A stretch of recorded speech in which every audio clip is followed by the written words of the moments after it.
Number 9, if it ain't broke, don't fix it. It sounds like practical wisdom, the kind of thing your grandfather might mutter while tinkering in the garage. But the truth is, that mindset quietly strangles progress, because not broken isn't the same as the best it could be. A horse-drawn carriage wasn't broken, but the car left it in the dust. Buttons weren't broken, until touchscreens made them look prehistoric. DVDs worked perfectly fine, right up until streaming showed us how limited they really were. The danger of this phrase is that it convinces people to settle, to treat functional as if it were sacred. But the world's greatest breakthroughs weren't born from desperation. They came from curiosity, from the refusal to accept good enough. Innovation usually doesn't arrive to fix a disaster. It arrives to replace something that technically works, but could be so much better. And that's the trap. If you only act when something is broken, you'll forever live at the bare minimum. You'll never see what's possible beyond the current version of fine. Growth doesn't happen by waiting for failure. It happens when someone looks at something that works and has the courage to imagine something better. Number 8, everything happens for a reason.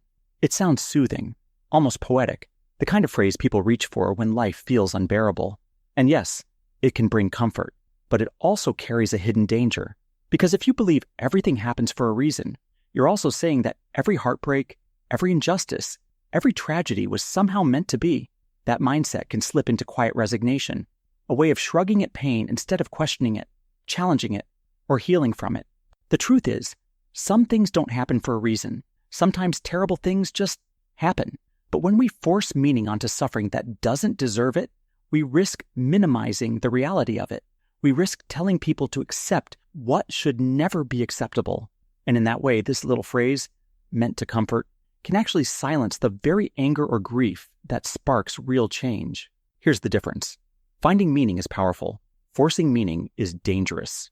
The event itself may not carry a purpose, but we can choose to create one. We can decide what comes next, what grows out of the wreckage, and what lessons we carry forward. Things don't always happen for a reason, but we can still build reasons to keep going. Number 7, trust your gut.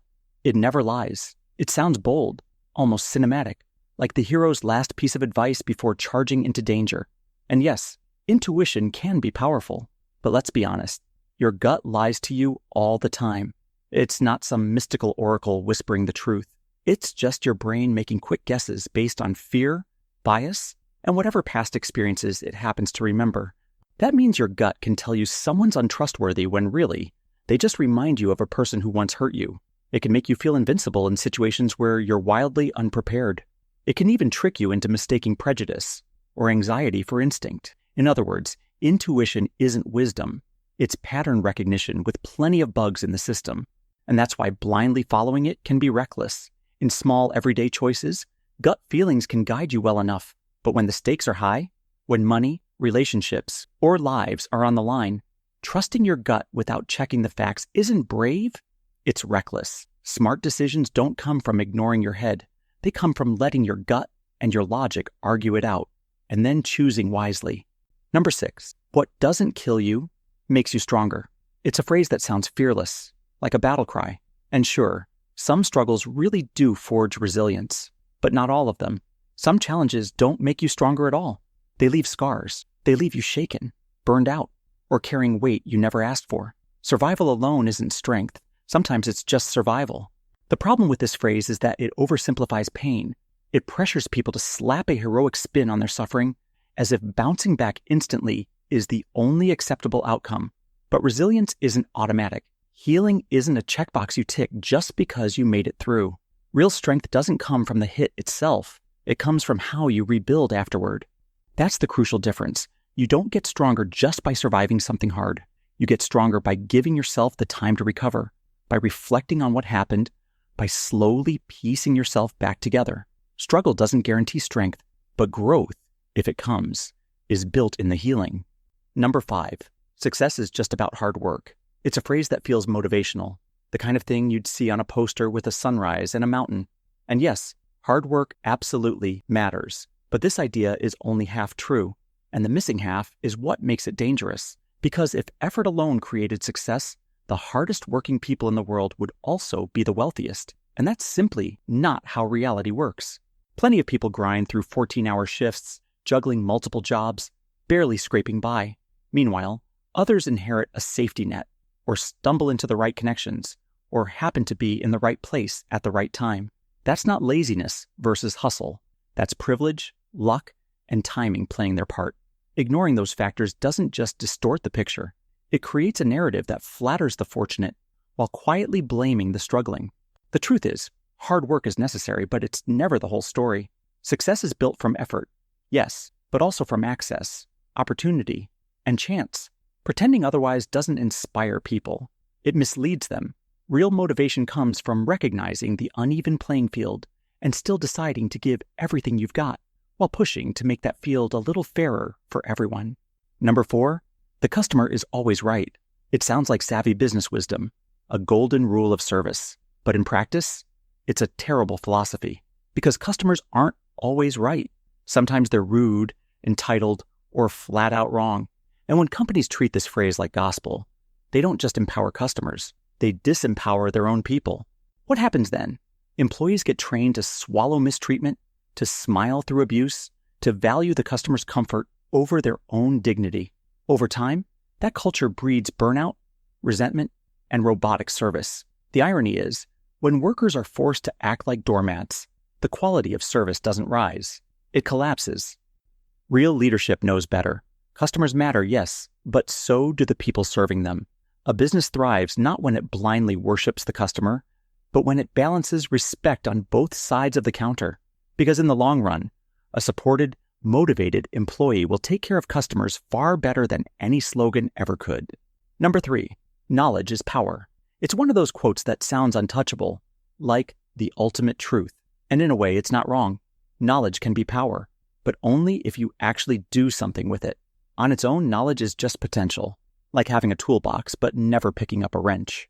The world is full of people who know exactly what they should do. Eat healthier, save money, leave the toxic job, start the project. But that knowledge doesn't automatically change their lives. Why? Because information isn't transformation. Action is. Without application, knowledge just sits there, gathering dust. The real power doesn't come from knowing. It comes from using. It comes from testing, experimenting, failing, adjusting. Knowledge is the spark, but action is the fire. And when people repeat, knowledge is power without that nuance, they make it sound like learning alone is enough. It's not. Knowledge isn't power. Applied knowledge is power. Number 2, history repeats itself. It's a phrase tossed around like a warning, as if events march in perfect circles, doomed to play out again and again. But that's not really how history works. History doesn't repeat. People do. The patterns come from human behavior, the same fears, the same mistakes, the same temptations, echoing across different times and places. When we say history repeats, it almost makes it sound inevitable, like there's nothing we can do about it. But that's the dangerous part. Wars, collapses, injustices, they're not destined to come back around on their own. They reappear because we stop paying attention, because we ignore the lessons the first time. The truth is, history doesn't repeat itself. It warns us. It leaves behind clues, consequences, and caution signs. And when we treat those warnings like prophecy instead of guidance, we fall into the same traps. The past doesn't have to be a loop. If we actually listen, it can be a map. Number 1, money can't buy happiness. It's one of those sayings that sounds wise and noble, but let's be real. It's only half true.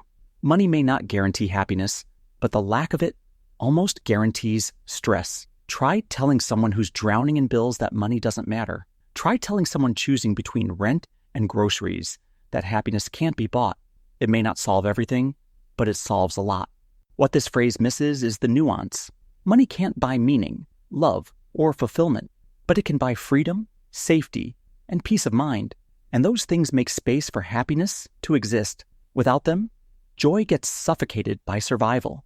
It's hard to meditate on gratitude when the power's about to be shut off. The truth is, money isn't happiness itself. It's a tool. It removes obstacles. It opens doors. It gives you the time and breathing room to pursue the things that actually make life meaningful.